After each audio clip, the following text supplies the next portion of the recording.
One of the words that you hear bandied about in church circles is the word prophetic.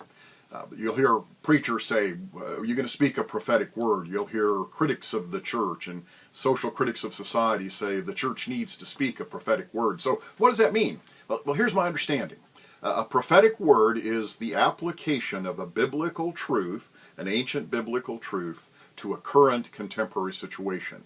It is narrowing the gap between the word that is spoken and the word that is applied in specific circumstances and situations. And so it's no big surprise that lots and lots of people I know have been asking the question, what prophetic word are you going to speak this week of the election and its aftermath? What prophetic word are you going to speak to your church on Sunday morning? I'm reminded of a story that Will Willimon used to tell.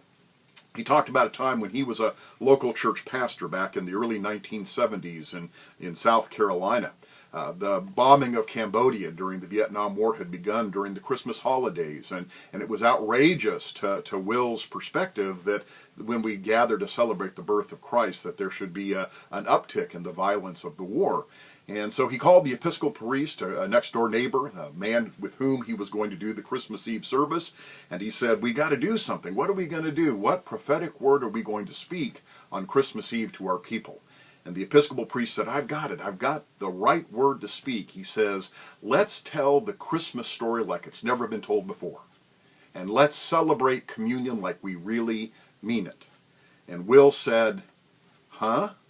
And the Episcopal priest explained that worship is where people are transformed. People are not transformed by arguments. People are not transformed by people yelling at them. People are transformed by an encounter with grace. People don't come to church, don't have access to the Lord's Supper because their thinking is all straightened out. People come to worship, come to the table, and in that encounter with grace, their thinking gets straightened out. That's the prophetic word we need to hear.